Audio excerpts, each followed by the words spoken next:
no cérebro. E até para, se alguém não assistir, vai lá depois e assiste, tá bom? Pronto, pode ir.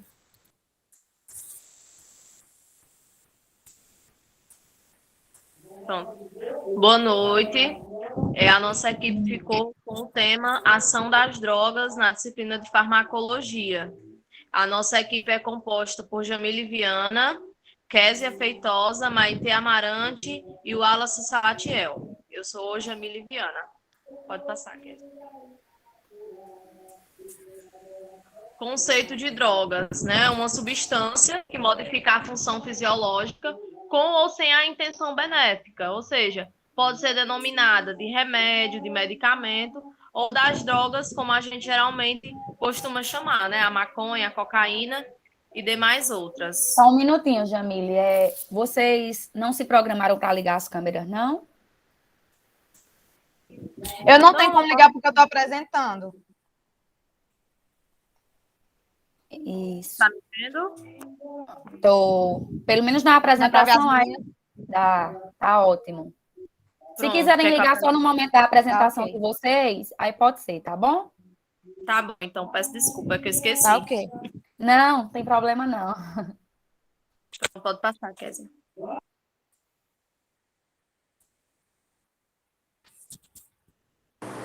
Boa noite, eu sou Maite Amarante e eu vou falar um pouquinho sobre o sinergismo. Bom, o sinergismo é um tipo de resposta farmacológica obtida a partir da associação de dois ou mais fármacos, cuja resultante é maior do que uma simples soma dos efeitos isolados de cada um deles. O sinergismo ele pode atuar em medicamentos que possuem o mesmo mecanismo de ação, que é chamado de aditivo. Pode ser com diferentes modos de apresentação, que é a somação, e aqueles que são atuam em diferentes, como é que eu posso explicar? Diferentes receptores farmacológicos, que é a potencialização. E das ações, dessas associações sinérgicas, pode surgir os efeitos tanto terapêuticos como os tóxicos. É muito comum exemplos que eu vou citar agora de associações de medicamentos que são frequentes de toxicidade, que é preciso ler, senão minha dicção, aminoglicosídeo e vancomicina, que causa nefrontoxicidade, ou o corticosteroides e anti-inflamatórios não esteroidais, que é ulceração gástrica. Ou seja, resumindo tudo, o sinergismo é quando um medicamento aumenta a intensidade dos efeitos de outro medicamento. O medicamento A vai aumentar a intensidade do medicamento B. Bom, utilizando a mesma nomenclatura para designar os antagonismos, opa, me embanei todinho, desculpa. Os tipos de antagonismos tem também para distinguir os tipos de sinergismos, que é o sinergismo competitivo, que é quando as substâncias elas são de mesma classe, agonistas, e elas possuem o mesmo tipo de sistema receptor, que ele vai ocorrer ou por isoadição ou por soma. Que isso ocorre por conta que essas substâncias elas vão atuar assim, em cima dos receptores idênticos, estimulando eles.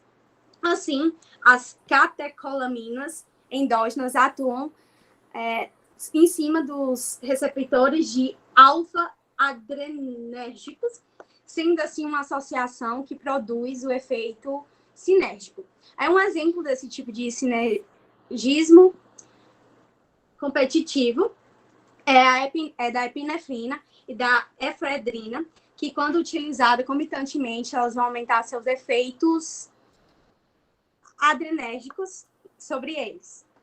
Aí o outro tipo de sinergismo, pode passar o slide. O outro tipo de sinergismo é o não competitivo, que os dois agonistas, eles vão ser estimulados em receptores diferentes, mas só que eles vão contribuir para o mesmo efeito. Um exemplo é a acetilcolina e a histamina. E também tem o sinergismo por potencialização, que ele vai dar um efeito maior de duração e de intensidade. Pode passar.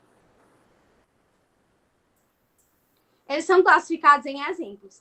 O primeiro é de depressão, de associação de opiáceos, ansiolíticos e hipnóticos, e também os típicos associados, que são muito comuns e muito encontrados em fórmulas farmacológicas, que é para combater gripes e resfriados.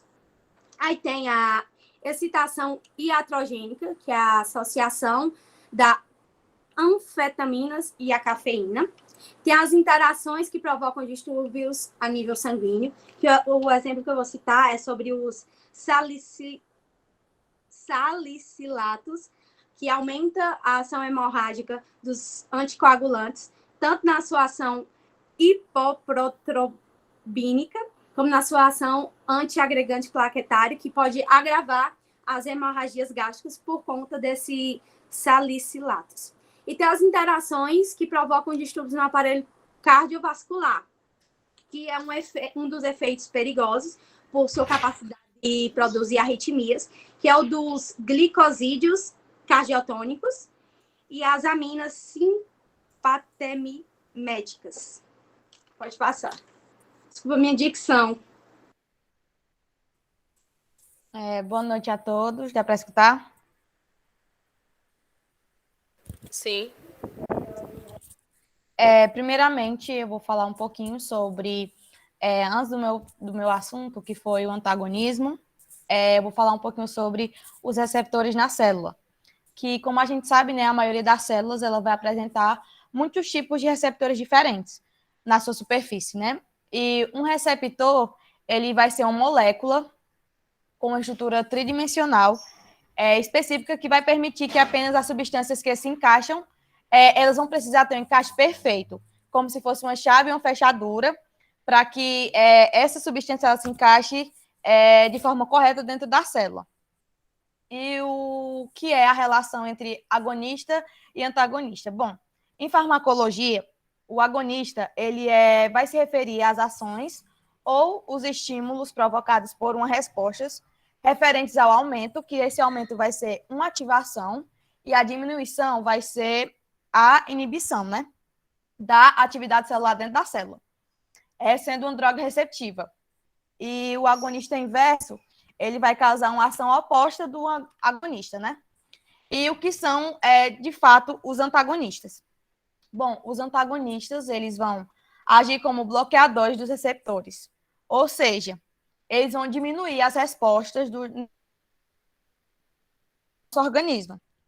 O antagonismo, ele pode diminuir ou anular o efeito de um agonista.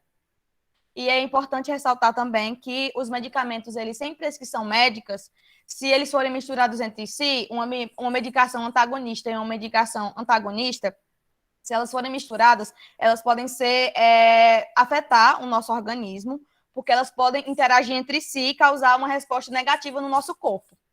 E existe uma classificação dos antagonistas, né, que é a parcial, total, reversível ou irreversível e competitivo alostérico. O que é esse antagonista parcial?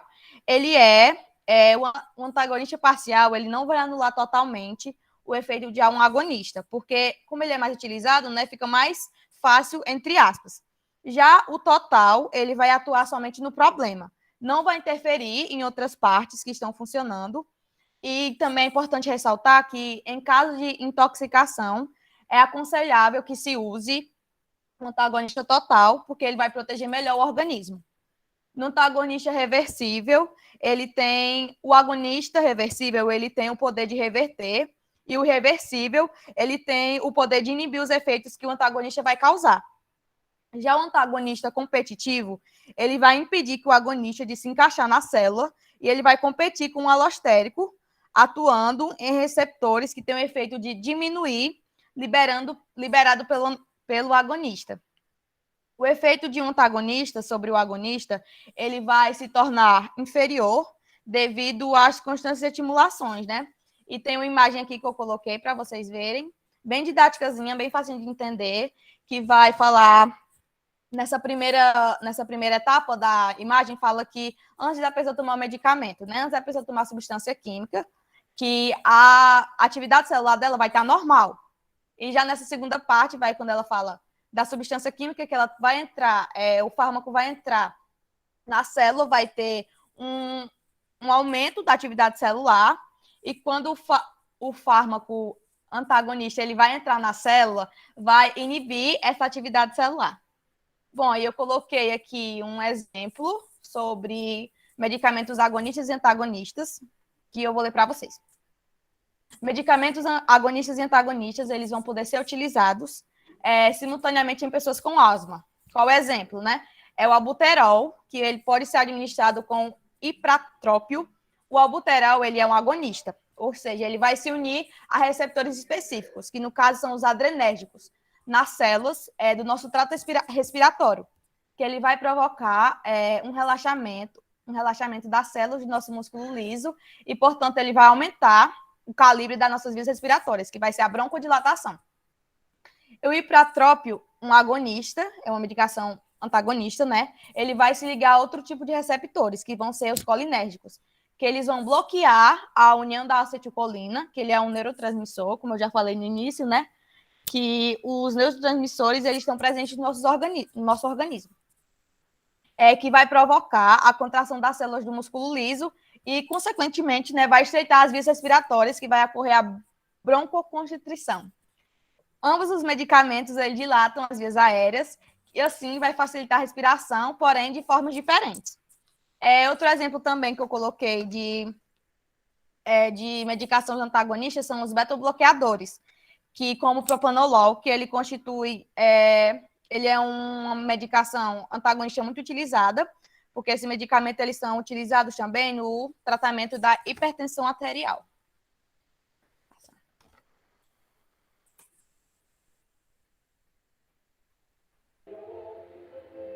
Antidotismo. Passou demais, Kézia. Desculpa. Pronto. O antidotismo é o uso regular ou abusivo de antibióticos ou antídotos ou algum tipo de medicamento, né? Possui propriedade que tem uma substância que pode impedir a ação de outra substância. Ou seja, quando se conhece o efeito do fármaco, né, pode ser evitado esse tipo de interação.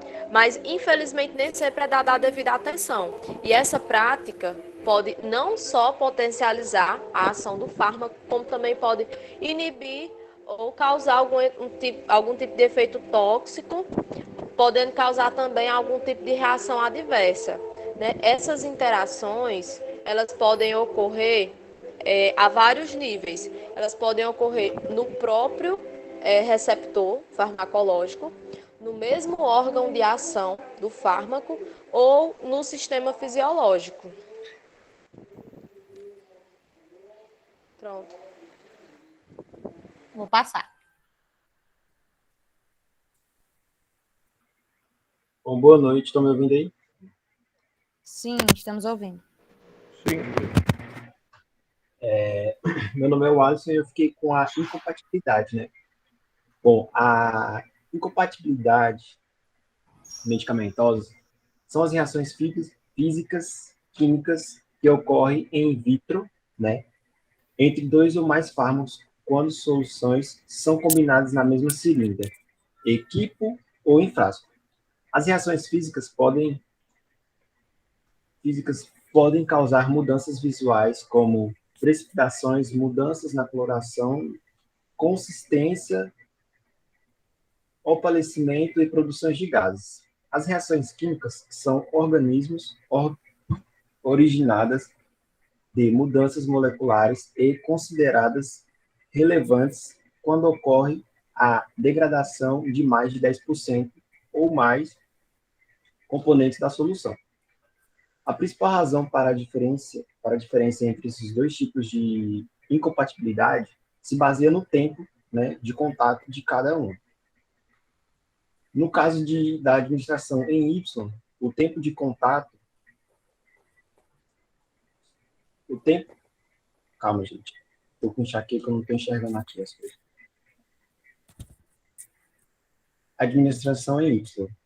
O tempo de contato é em torno de 1 a 2 minutos, dependendo do fluxo da infusão, enquanto que para os fármacos misturados na mesma seringa ou na bolsa, o tempo de contato pode permanecer por horas ou até dias, né? Que é durante esse período que vai mostrar as reações químicas que vão ocorrer no paciente, certo? Aí, o que é essa administração Y? Essa administração Y ocorre quando dois medicamentos incompatíveis são administrados na mesma via, né? Ao mesmo tempo. Na mesma via e ao mesmo tempo, certo? Deixa eu ver aqui. Isso mesmo. Quais os efeitos da incompatibilidade, né, da interação medicamentosa? Bom, as incompatibilidades, né, a interação medicamentosa pode ter efeitos benéficos ou prejudiciais à saúde do paciente. Quando os efeitos são benéficos, geralmente são desejados pelos médicos, né, para auxiliar no tratamento, porque vai ajudando, certo? Aí os tratamentos prejudiciais, né, as interações medicamentosas prejudiciais,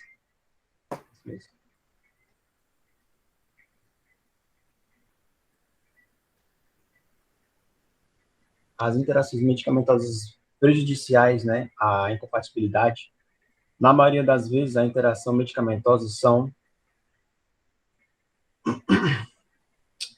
Não estou enxergando, cara. Calma, gente, deixa eu aumentar o grau aqui.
Deu certo, amigo?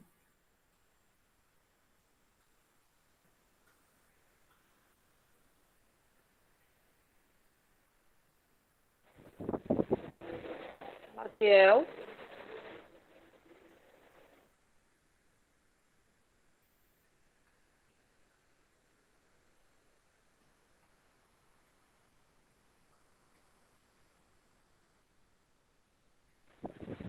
Ele saiu, foi? Pelo jeito, sim. Eu tô aqui, a internet caiu. Ah, sim. Ok? Posso continuar? Pode. Certo. Bom, vou falar um pouco sobre os tipos de incompatibilidade, né? A incompatibilidade entre os fármacos e outras coisas. Uma delas é entre os fármacos, entre os medicamentos e medicamentos, né? Um exemplo comum de interação, né, de incompatibilidade entre dois medicamentos diferentes é a anulação ocorrida entre antiácidos e anti-inflamatórios. Os medicamentos antiácidos podem diminuir a absorção dos anti-inflamatórios, reduzindo os efeitos terapêuticos. Vai resultar em nada, vai tomar e não vai servir de nada. Outro exemplo, passa o slide. Ela entendeu? Aí. Outro exemplo é entre medicamentos e alimentos, né? No leite e os alimentos lácteos podem reduzir a absorção dos tetraciclínicos e, consequentemente, diminuindo seus efeitos, né? O tetraciclínico, ele é um antibiótico utilizado para combater infecções provocadas por micro-organismos sensíveis a essa bactéria.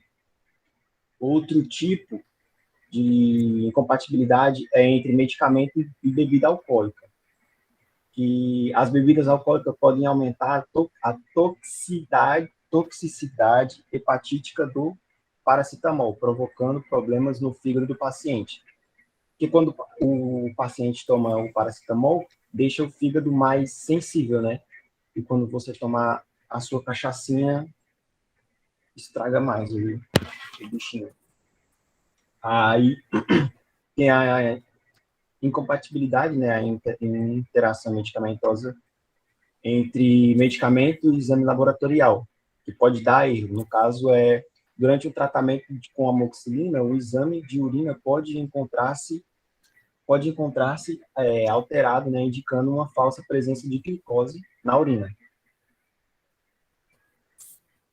Pronto, gente, é isso. Vou passar.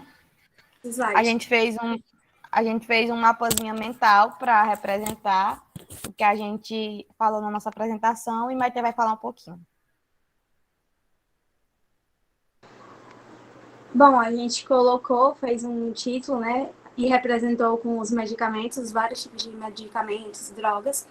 E como foi 4 tipos de ações, o sinergismo, o antagonismo, o antidotismo e a incompatibilidade, foi colocado sobre o slide um pouquinho do que a gente falou. Volta o slide, por favor. Valeu. Um pouquinho do que a gente falou e a definição de cada um deles, que fica melhor de estudar e de entender esse conteúdo, porque é um conteúdo mais complicado de se entender e de se confundir. Deixa eu passar. Obrigada pela atenção.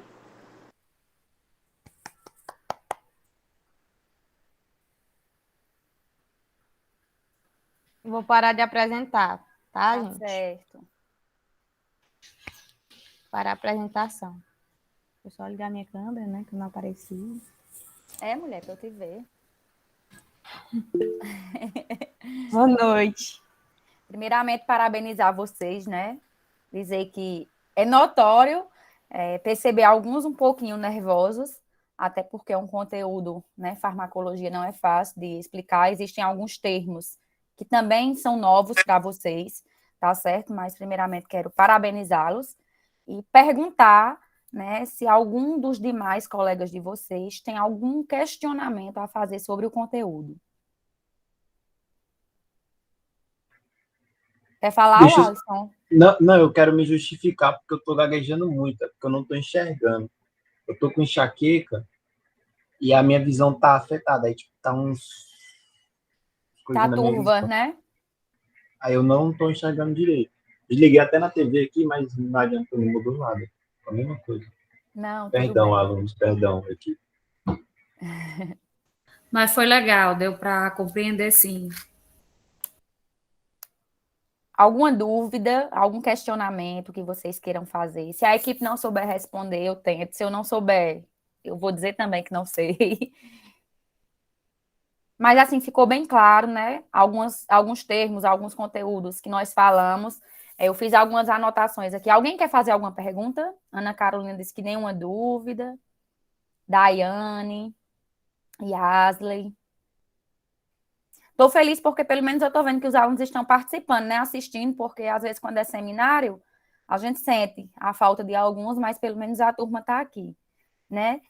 Lembrando que nós estamos aqui para contribuir, para ajudar vocês. As críticas que eu fizer são críticas construtivas, tá certo? Não é para diminuir ninguém, é para que vocês aprendam cada vez mais. Maite estava muito nervosa, mas a gente consegue perceber que ela estudou, né? Que ela fez as anotações, que ela fica nervosa, porque são termos novos. Do mesmo jeito que o Alisson, a gente às vezes tem dificuldade quando vai, né, reproduzir a palavra, por ser termos novos, sinergismo, antagonismo, né, nefrotoxicidade. Então, quando a gente tem, assim, os primeiros contatos com as palavras, realmente a gente já tem dificuldade de falar, e principalmente numa apresentação, Maite, mas isso de maneira alguma lhe atrapalhou. Eu consegui ver que realmente você tinha estudado também e tinha se preparado, viu? Perca esse hábito de querer colar, de querer olhar. Se garanta quando você for preparar uma apresentação, porque às vezes a gente quer decorar alguma coisa e você esquece uma palavrinha, não sai mais nada. Então, é melhor que vocês, quando forem apresentar, li, é isso aqui que eu entendi. Então, eu vou dizer com minhas palavras, é assim, porque se você esquecer uma, não sai mais nada. É por isso que você quer recorrer a olhar as anotações que você fez e acaba atrapalhando um pouquinho tudo que vem na sequência. Mas a gente consegue ver quando o aluno estudou, quando ele se preparou, quando ele consegue se encontrar na sua apresentação, certo? Então, ninguém quis falar. Na fala de Maitê, ela falou sobre nefrotoxicidade. Aí essa pergunta vai para a equipe. O que é uma nefrotoxicidade? A substância ela está atingindo onde? Onde é que está produzindo essa toxicidade no nosso corpo? Não é para que vocês fiquem com vergonha, é para que vocês aprendam, se não souber. Alguém sabe? Quer estar digitando? Néfron, para mim, eu espero que não esteja errada, é a parte do rim, né? Isso, é a parte do rim que é responsável pela produção da nossa urina. Lembram lá, anatomicamente, nós temos a divisão, o córtex renal, a medula renal. Quer falar, Késia? Tá desligado seu microfone. Ligue. Desculpa. Não, que eu tava falando que no caso, vai causar uma insuficiência renal, né? Néfrons, rins. Isso. Lembrando, aprendendo. O Maitê lembrou que o néfron é uma partezinha que tá lá dentro do nosso rim. Então, lembrando, já pagaram fisiologia? Pronto, então vocês já sabem, né? Tem o córtex renal, aí vai vir a medula renal. Dentro da medula eu vou ter as pirâmides renais, né? Que formam aqueles triângulozinhos. E dentro das pirâmides renais eu tenho os néfrons, que são as unidades, né, responsáveis pela formação, pela produção da nossa urina, certo? Então, nefrotoxicidade. Quando os néfrons estão sobrecarregados, né? Eles vão eliminar essas substâncias tóxicas pela nossa urina. Quando tem uma grande quantidade de substâncias tóxicas no nosso organismo, pode produzir uma nefrotoxicidade.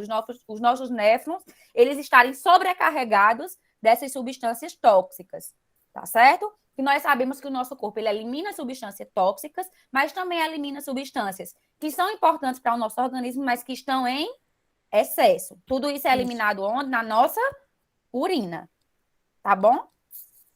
Então, ela falou também, Késia, falou sobre os tipos de receptores, né? Então, nós temos 2 principais tipos de receptores no nosso organismo, que são quais? Os tipos de receptores? Os intracelulares, lembra, Késia? E os extracelulares? E os extracelulares, que vão variar de vários, receptores nicotínicos, muscarínicos, né? Que eles são produzidos propriamente para receber aquelas substâncias que entram no nosso corpo, tá certo? Para que produzam, para receber os fármacos. Diga, Késia. Não, porque eu falei também que quando tem que ser um encaixe perfeito, né, para entrar dentro da célula, um encaixe chave e fechadura, né? Se não encaixar dentro da célula, a célula não vai receber aquilo. Por isso que são desencadeados vários processos de antagonismo, sinergismo, né? Que pode potencializar o efeito ou que pode anular completamente o efeito, justamente por conta desses receptores, né? Quando a droga ela está competindo com outra pelo mesmo receptor, então por isso que ela pode não produzir o efeito no nosso organismo, no nosso corpo, tá certo? Deixa eu olhar aqui, mais alguma coisa que eu tinha colocado para falar. Késia falou sobre broncoconstrição. O que é isso? Não é só para ela, não. Diga. O processo, eu citei mais de processo da asma, né? Que existe fármacos, né? A broncoconstrição, no caso, vai ser o estreitamento das nossas vias respiratórias, né? Que, como a gente não vai estar conseguindo respirar, a gente vai conseguir tomar esse medicamento e, consequentemente, as nossas vias vão abrir para a gente respirar melhor. Nós temos a broncoconstrição e a broncodilatar. Por isso que existem fármacos broncoconstritores. Broncodilatadores e os broncoconstritores, isso. Isso. Pronto. Lembrando que os brônquios, eles estão localizados aonde? Nossos pulmões. Nos nossos pulmões. Então, esses fármacos, eles vão agir diretamente nesse local. Por isso que existem esses fármacos broncoconstritores e broncodilatadores. Tá certo? Então, Eu tenho uma isso... dúvida. Pois não, amor. Porque minha irmã, ela tem asma, sabe? E ela já toma por muito tempo essas medicações. E toda vida quando ela toma, dá tipo, o coração dela fica batendo muito forte. Acelerado. Isso, ficou muito acelerado. Aí eu queria saber por quê. Por quê? Porque ela tá fazendo. Ela usa o quê? Broncoconstritores ou broncodilatadores? Não, ela usa o broncodilatador. Broncodilatador. Na medida que vai estar dilatado o pulmão, nosso coração ele vai acelerar mais para compensar aquela ação que está acontecendo no nosso organismo. Para vocês verem como realmente o nosso corpo é uma máquina. É a mesma coisa. Quando a gente toma uma vacina, por que é que geralmente a gente vem apresentar reações? Tem gente que fica, eu não vou tomar vacina não, porque eu vou adoecer, né? Tem pessoas que dizem, não quero tomar a vacina da gripe, não, porque eu vou adoecer. Não é isso, é porque o nosso corpo ele vai começar a produzir anticorpos para combater aquela doença. Então, é como se o vírus que é injetado no nosso organismo para que o nosso corpo ele possa ter anticorpos produzidos para quando aquele vírus ele venha entrar novamente no nosso organismo. Certo? Então, os fármacos são drogas, né, que são produzidas justamente para agirem naquele local, de acordo com a patologia da pessoa. Diga, Kézia.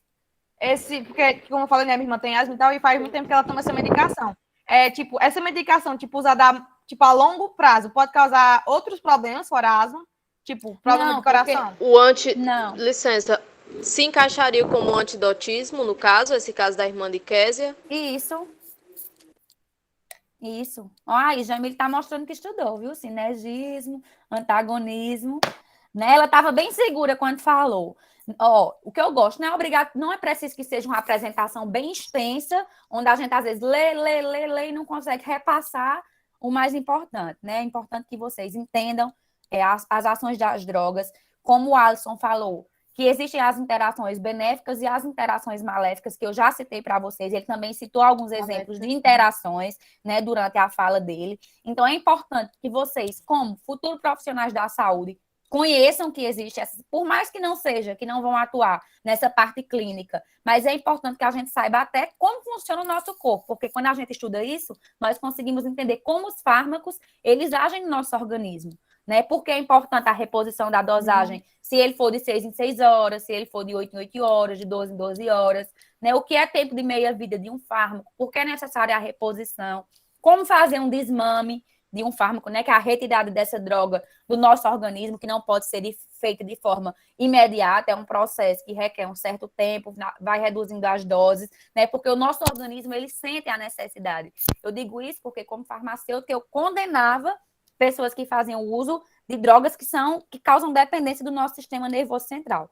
E hoje eu utilizo essa droga e na noite que eu não tomo, eu não consigo dormir. É impressionante como o nosso organismo realmente... Aí você começa a entender como é que as pessoas elas se tornam dependentes de uma substância, porque o nosso organismo ele sente a falta daquela substância mesmo. Ele se acostuma, né, com aquela droga e é como se ele só ficasse ativado se tiver realmente a presença daquela substância. Então, por isso que o desmame de um medicamento ele só pode ser feito por um período de tempo, né, e reduzindo as doses aos poucos, para que o organismo ele vá novamente se adequando. É igual uma pessoa que é dependente de químico, que ela vai ficar internada numa clínica de reabilitação, né? Não pode ser suspensa as drogas, assim, se suspender as drogas, tem que fazer uso de algum medicamento para que vá controlar os efeitos que o organismo vai produzir, porque isso aí é imediato. Tá bom? Uma anotação que eu fiz aqui, né? Sobre propanolol e atenolol. São classes de que fármacos? Deixa ela pular, Maite. Propanolol e coisa. E atenolol. A gente usa para o quê? Controle de quê? Para problema de pressão, né? Pressão, de pressão arterial, né? Para vocês irem aprendendo, quando ouvir alguma pessoa falar, e a gente vai associando. Uma coisa que eu senti falta nos slides de vocês, alinhar os slides. Para que ele fique retinho, né? Quando a gente tá lá usando o slide de vocês não tava todo alinhado, ele estava recuado, acho que para a direita. Não tem, né? Quando a gente coloca, que vai ajustar o texto, alinhar para a direita, para a esquerda, centralizar, né? Não estava alinhadozinho. Quando vocês forem fazer apresentações, sempre, né, justifica e coloca alinhado, tá bom? Isso é só uma observação para os próximos seminários de vocês, certo? No mais, era isso. Tá aqui tudo feito as anotações. Depois, no final, eu lanço as notas de vocês. Tá bom. Vamos para a próxima, equipe. Beijos. Tá, obrigada, gente, pela atenção e boa sorte para o pessoal que vai falar agora. Nós que agradecemos. Obrigada. Boa noite. Eu vou começar a apresentar. Eita, Paula tá ansiosa. Peraí, Paula. O assunto de vocês, diga aí, que eu já vou colocar aqui. Só um minutinho. Oi, José, boa noite. Opa, boa noite.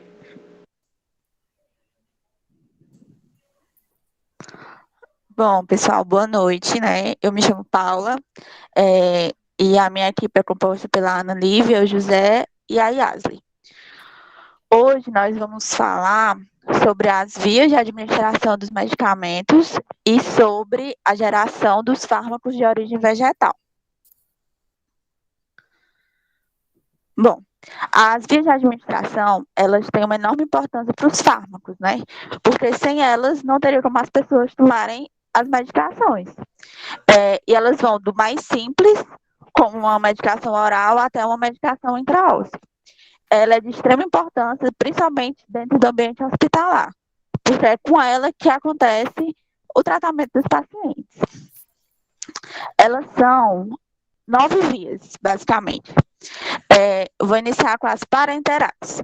A via parenteral, ela é mais conhecida pela agilidade, porque ela vai tratar de administrar os medicamentos e fazer com que a eficácia deles seja mais rápida, para que assim o paciente possa ter um ganho melhor e melhorar mais rapidamente, né? Ela tem subdivisões. A primeira dela é a endovenosa, que, como já se fala, né, a endovenosa é dentro da veia. O medicamento vai ser administrado através de uma punção venosa. Temos também a intramuscular, que é quando o medicamento vai ser administrado nos músculos, a famosa injeção. Nesses músculos podem ser o músculo do braço, o da coxa ou o da nádega. Em adultos é mais comum nas nádegas, né? Dependendo do fluxo sanguíneo de cada músculo, a medicação vai agir mais rápido ou mais devagar. E tem também a via intratetal, que é quando o medicamento é administrado diretamente na medula ou nas meninges, que é quando se quer uma ação mais rápida dentro do cérebro, que no caso é mais com analgésicos. Desculpa, estou um pouquinho nervosa. Tem também a via sublingual, que é quando o medicamento vai ser colocado na boca. Essa via, ela pode ser colocada de duas maneiras, sob a língua ou então entre a gengiva e os dentes. Essa via é mais utilizada em emergências, como a hipertensão. São mais medicamentos que tratam os quadros graves de hipertensão, porque ele tem uma ação mais rápida dentro dos vasos sanguíneos que estão presentes na boca. Tem também a via ocular, que é quando se administra os medicamentos no olho, para tratar problemas oculares, como glaucoma. E são medicamentos tópicos, como os colírios, pomadas e géis. E tem também a via nasal, que é utilizado bastante em pessoas que têm rinite, sinusite, asma, que são basicamente broncodilatadores que vão fazer uma ação local no nariz, para desentupir o nariz, como a gente fala propriamente dizendo, né? É isso.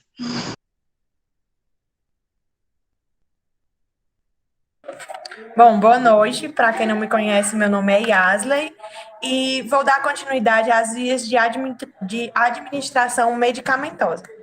Bom, a via oral é quando o medicamento ele é administrado pela cavidade bucal, no caso, a boca.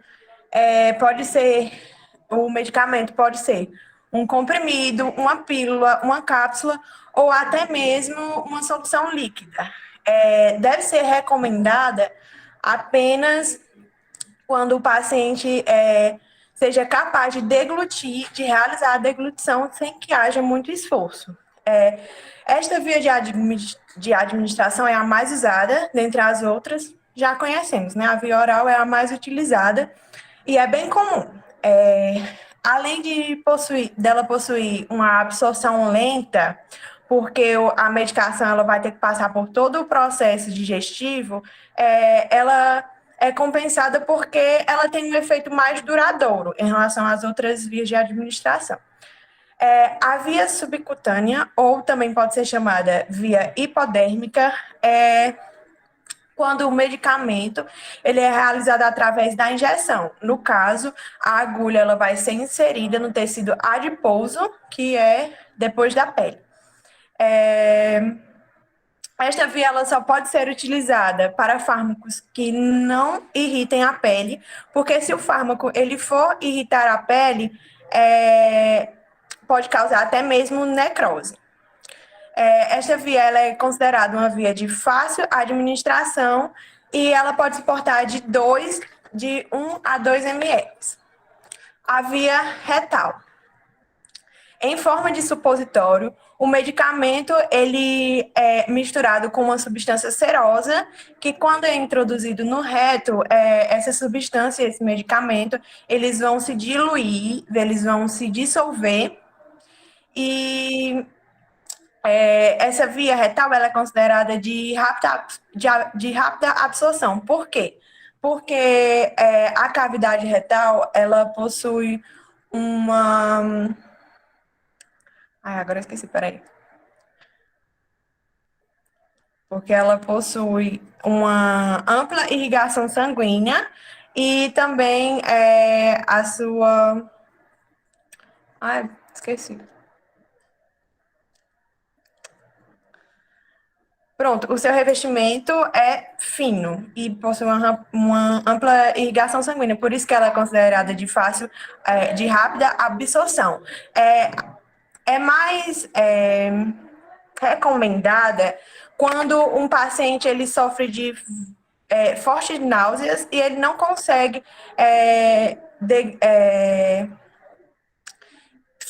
permanecer com o medicamento por muito tempo no seu estômago. Então, é recomendado esse uso de supositório. Vias de nebulização. A via de nebulização é ou aerosolterapia ou oxigenoterapia, nada mais é do que a inalação de vapores com os medicamentos que vão tratar, principalmente doenças no trato respiratório. Essa forma de nebulização ela se torna bem eficaz no tratamento de doenças respiratórias, como asma, sinusite, rinite, bronquite, entre outras.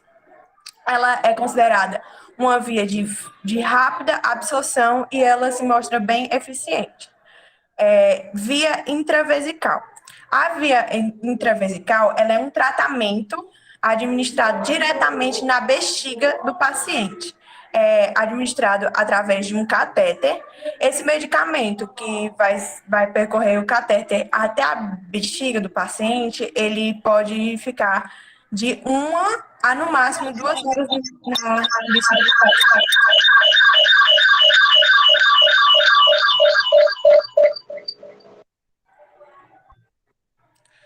E é mais utilizado em pacientes oncológicos. Obrigada. Ana Lívia, Ana, tá dando uma interferência aí, eu acho, no teu.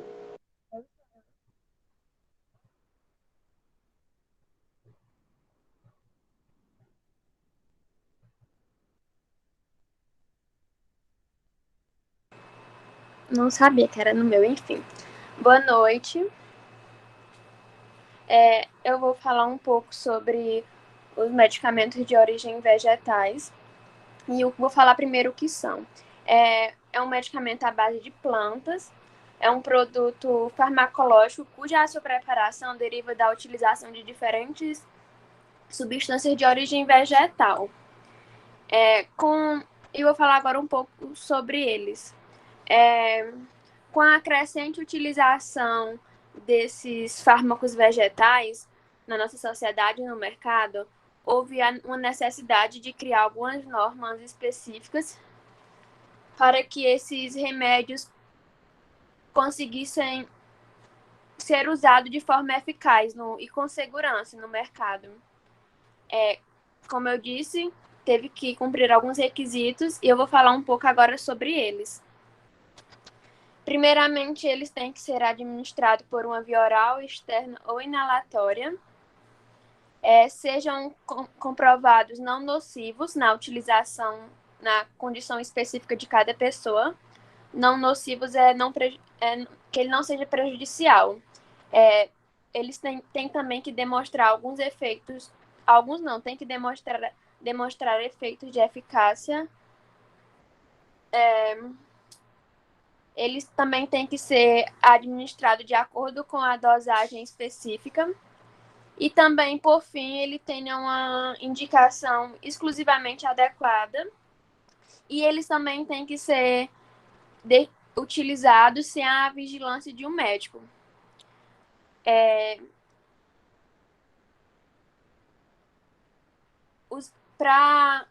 No rótulo desses remédios, eles devem conter devem ter mencionado que são medicamento tradicional à base de plantas.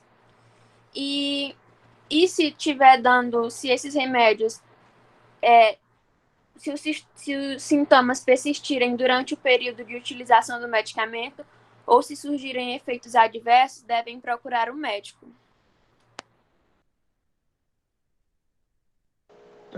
Boa noite, me chamo José. Vou falar um pouco aqui sobre a questão de como é feita de como são feitos esses medicamentos. Bom, pegam uma planta, eles vão pegar uma planta específica, eles vão tirar o segmento genético dessa planta e vão adicionar o material do seu gosto, o material que vai proporcionar que a planta consiga desenvolver essa substância. Ou seja, vão tirar uma sequência genética que não prejudica a vida da planta, ela não vai morrer com isso, vão substituí-la por esse material. A planta vai se desenvolver, vai desenvolver, aí depois de desenvolvida, ela vai produzir a substância desejada, vai haver a retirada dessa substância, comprovado a sua eficácia, essas plantas vão ser cada vez mais plantadas e assim vai haver a questão da fabricação em grande escala. E depois disso vai para o mercado, o remédio. Aí tu volta aí, Paulo.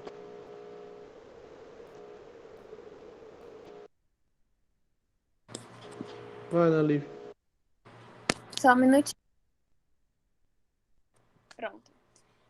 Vou falar agora um pouquinho sobre os fármacos obtidos através dos vegetais. Eu vou falar primeiramente da galantamina. É originada da planta Galanthus nivalis, que é essa planta aí de número 1. Ela é utilizada para o tratamento de demência do tipo Alzheimer. O extrato dessa planta, ele é usado de forma eficiente para melhorar a nossa memória de quem tem Alzheimer. E é considerado eficaz contra a progressão da doença, devido ao conteúdo da galantamina. E o José agora vai falar um pouquinho sobre a planta número 2. Bom, essa planta, ela serve como base para a produção de mefloquina. É um semissintético que é retirado dessa planta de número 2. Ele é um medicamento antimalário, ou seja, ele tanto vai agir na prevenção da malária, como no tratamento da malária. Passa, Paulo.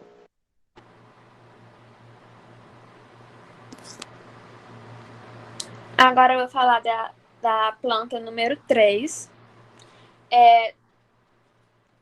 Dentre os fármacos obtidos através de vegetais, estão alguns como a morfina, que ela é obtida através da planta Papaver sonífero, que é essa que está aí, a número 3, como analgésico opioide potente, destinado especialmente para o controle de dor aguda, que não responde aos analgésicos tradicionais. Ela é uma planta e um analgésico bem conhecido, a morfina. Bom, a digoxina, ela tem como base essa planta de número 4, que é a planta Digitalis lanata. É indicada para o tratamento de insuficiência cardíaca, congestiva e de arritmia. Ela é encontrada na Europa e ela só é encontrada através do cultivo, ela não é encontrada na natureza assim facilmente. É isso. Para finalizar, a partir do nosso trabalho, ficou bem evidente o potencial dos produtos naturais como uma fonte de medicamento, sendo de extrema importância o investimento e o desenvolvimento de estudos na área.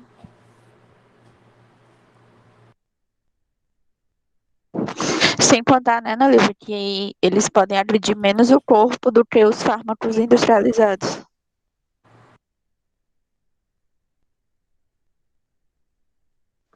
Então, pessoal, foi isso. Obrigada. Espero que vocês tenham gostado e compreendido, né?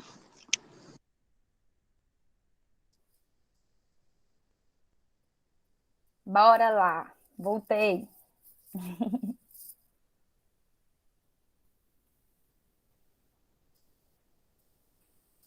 Alguma dúvida, gente? Alguma pergunta para fazer a Paula, Ana Lívia, Yasley e José?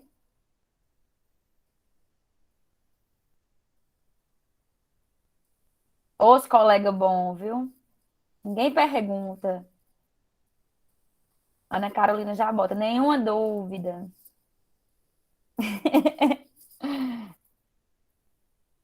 Tranquilo, eu também gostei muito, sem dúvidas. Bora lá.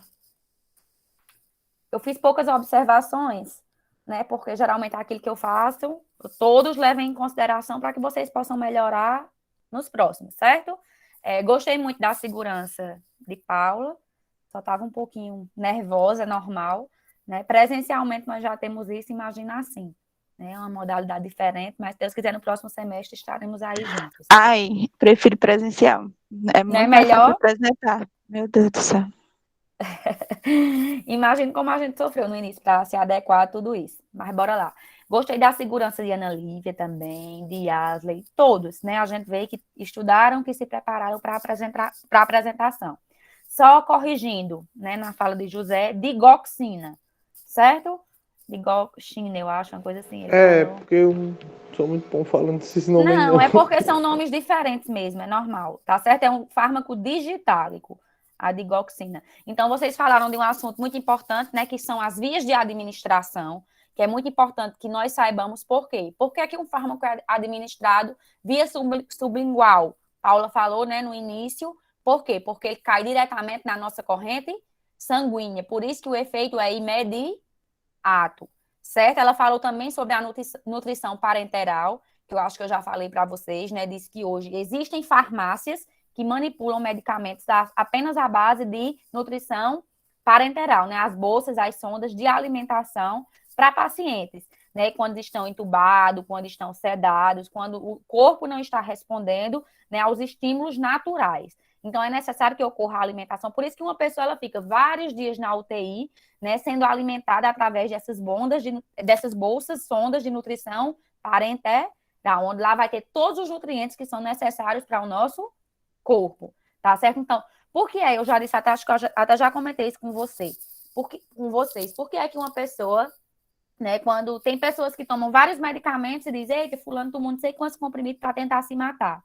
né? E ela não vai a óbito. Por quê? Porque para que aquele medicamento ele faça o efeito, né, nós já falamos na apresentação anteriormente, é necessário que ele passe por diversos processos de absorção, de metabolização, que ele se ligue aos receptores específicos para que ele comece a produzir o efeito no nosso organismo. Então, geralmente, a pessoa vai para o hospital, faz uma lavagem gástrica, né, e retira esses medicamentos sem eles serem até absorvidos pelo nosso organismo, quando eu estou falando de comprimidos, tá bom? Porque eles têm que passar por todos esses processos, têm que chegar no local para ele ser absorvido e fazer o efeito. Por isso que dificilmente alguém que toma medicamentos, uma pessoa ela consegue vir a óbito. Agora, quando ela toma medicamentos injetáveis ou medicamentos que caem diretamente na corrente sanguínea, a chance de uma intoxicação é bem maior e bem mais rápida. Por quê? Porque não vai passar por metabolismo de primeira passagem. O efeito é imediato, tá certo? Vocês falaram também sobre a questão das drogas fitoterápicas, né? Que nós já vimos que hoje já existem medicamentos fitoterápicos, que esses hoje constituem uma classe de medicamentos, né? Todos os testes, eles passam por testes de bioequivalência, biossegurança, biocompatibilidade, biodisponibilidade, né? E ganham aí uma maior aceitação no mercado. Por quê? Porque os fitoterápicos podem apresentar efeitos colaterais, podem, né? Mas é uma quantidade mais reduzida. E geralmente só apresentam efeitos colaterais quando são associados a outro medicamento ou utilizados de forma indiscriminada, né? De forma irracional. Por isso a importância de nós sabermos, conhecermos e sabermos que nenhum medicamento, né, a não ser aqueles que são utilizados para tratamento de doenças crônicas, deve ser utilizado por um período muito prolongado. Por quê? Porque o nosso corpo, né, ele cria uma dependência daquela droga, daquela substância. Tá bom? Ninguém quer perguntar nada? Alguém quer acrescentar alguma coisa da apresentação que não falou, que esqueceu? Acho que não, professor. Não? Então, eram essas minhas colocações. Aí eu oriento vocês que façam o quê? As equipes que se apresentaram, faz a anotação já do relatório da próxima apresentação, para vocês não deixarem para ter que assistir tudo de novo, né? Como ainda são 8 horas, a gente dá aquele nosso intervalozinho e ao invés de a gente voltar, como só são as apresentações, vocês já aproveitam para produzir o relatório da parte da apresentação de vocês. Tá bom? De vocês não, da outra equipe, né? Porque, na verdade, a equipe não fala da sua apresentação, vai falar só dos outros conteúdos. Oi, Paula. A senhora gostou do slide? Gostei. Eu já ia dizer isso. Quem fez?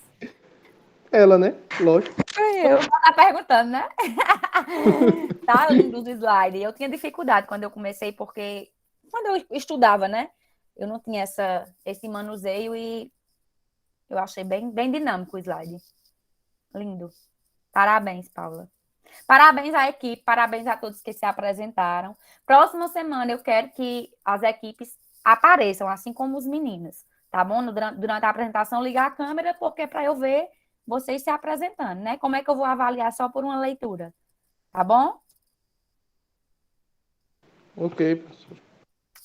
Beijos. Aproveitem o intervalo agora para fazerem um relatório da equipe que já se apresentou, tá bom? Tá Tá bom, certo. tranquilo. Tchau. Boa noite. Tchau. Tchau, boa noite.